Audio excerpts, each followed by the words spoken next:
This is the Project Management Podcast. We bring project management topics to beginners and experts.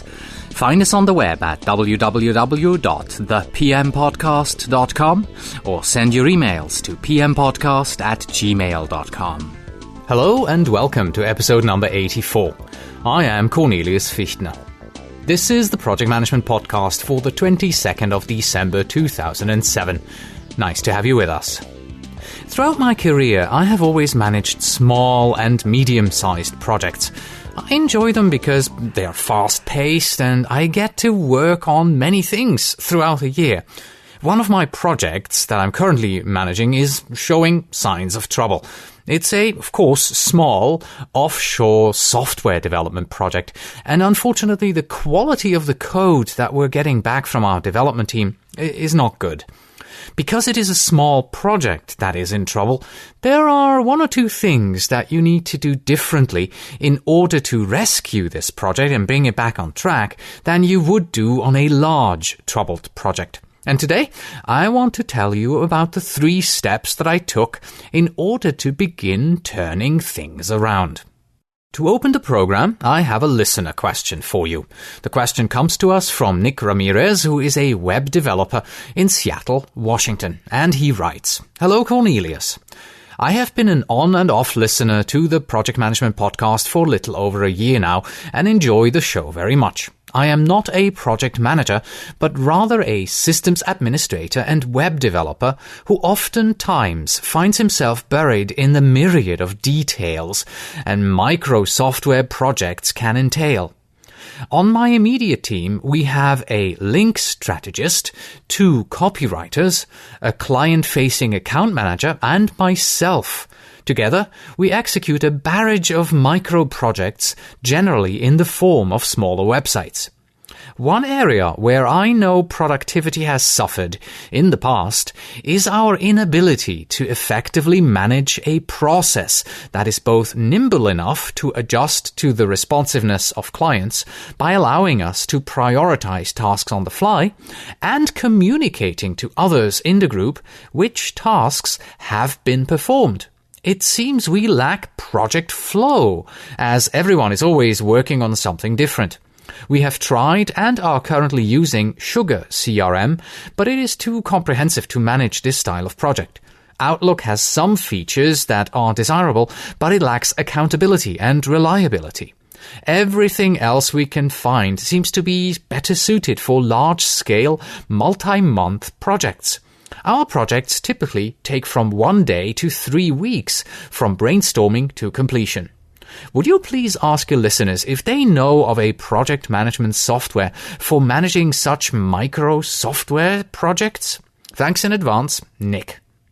Now, well, if you yourself know of such a tool that could help Nick, and frankly, it would probably help me and hundreds of people out there as well, then please send an email to pmpodcast@gmail.com. And of course, if your feedback contains the silver bullet, the top-of-the-line product that would help all of us, then we will definitely go ahead and feature that product as one of our upcoming gizmos. And now on to my troubled small project and what I am doing to rescue it. The project in question is a small offshoring software development project. We have an in-house architect here in Irvine, and we have 2 offshore software developers on the project. I act both as the analyst as well as the project manager. 10 days ago, we did a review of one of the first deliverables that we had received, and unfortunately the quality was not good.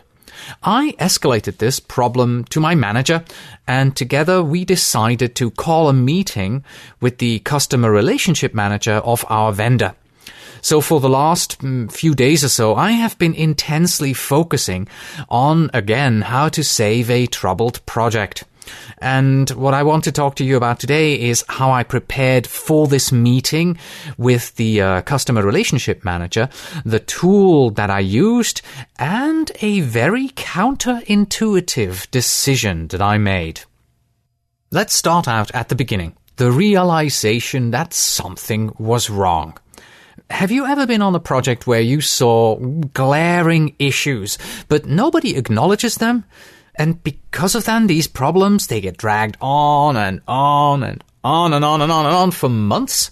Well, this is a small project. Our due date is in about 3.5 months. So we don't have the luxury to ignore things and keep them dragging on. Well, in fact, as a project manager, you never have the luxury to wait and ignore problems. But on a small project like this, it is even more important that you react almost instantaneously. So the fact that I acknowledged the problem, escalated it, and with management we arranged for a meeting with the vendor to resolve this issue and attack it, that was already a good start. Next, the preparation. I wanted to be able to go into this meeting well prepared. So what I did is, of course, like most project managers do, I created a matrix. I created a matrix where I listed my thoughts. And let me tell you a little bit more about this matrix here. You can do this in Word, you can do this in Excel, you can even do this with pen and paper. It's really not all that difficult.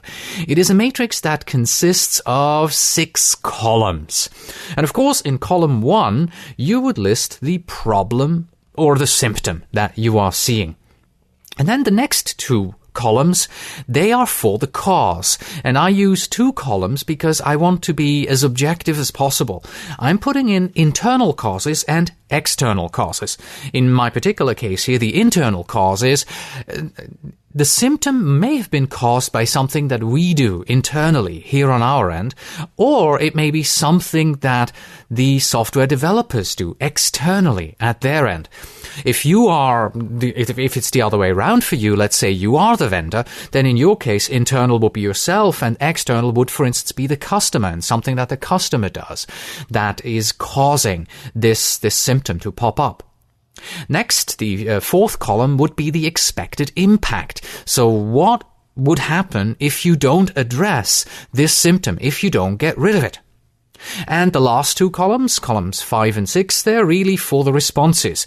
And here I'm looking at short-term responses because we want to turn things around as quickly as we possibly can. And we all know we're all action-oriented. So if you see a problem, you immediately jump to a conclusion and say, this and this and this is what we have to do to fix it. Well, this is what goes into your short-term response. But then there may also be a long-term response because usually a relationship with a vendor is not something that just goes on for one project. Maybe it's 2 or 3 or 4 projects. So you want to look into the future as well and say, okay, on the next project, what are we going to do in order to not have this issue pop up again? So that's my matrix, and armed with it, it allowed me to objectively look at the situation. And so I went into the meeting with our vendor. The meeting itself, that went rather well because the vendor realized that the quality of the deliverables was indeed very low and that he also needed to act.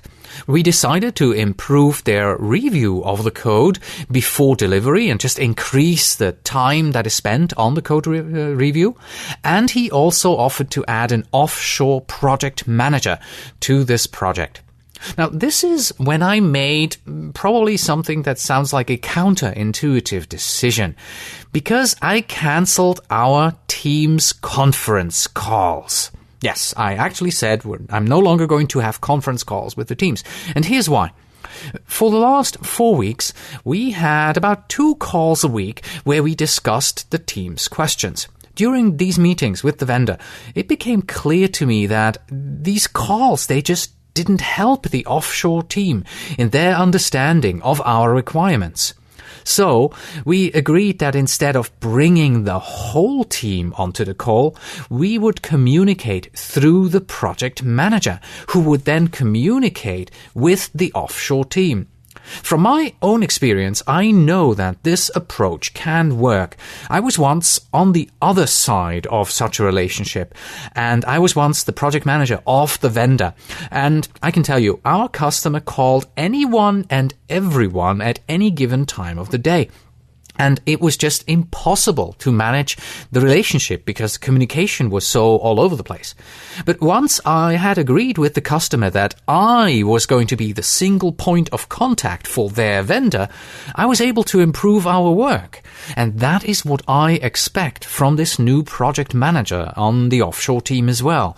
To listen to us and then turn around and relay what we're saying to the project team and make sure that everything's understood. So, the lessons learned for us at this point in time on my troubled project are 3 of them, and they are as follows. First of all, acknowledge that you have a problem and do it fast because you have a deadline that you're working against. The second one is use a systematic approach to document the symptoms that you're seeing. And number 3, establish a single point of contact to improve communication and control on your small project. Of course, I cannot tell you how successful we will be with this because, well, we've just barely started our recovery. But I will, of course, keep you informed. And that's it for today. Thank you very much for listening. As always, you can find us on the web at thepmpodcast.com. And if you are a project manager who wants to become a PMP, you can visit pmprepcast.com. In our sister podcast, we teach you the concepts, tools, and techniques that you need to know in order to pass the PMP exam. Please send your emails to pmpodcast@gmail.com. And when you write, please tell me where in the world you are writing from. It's always great to see where the listeners are coming from. And finally, we have this. If you wait until the project is completed, it's too late. Until next time.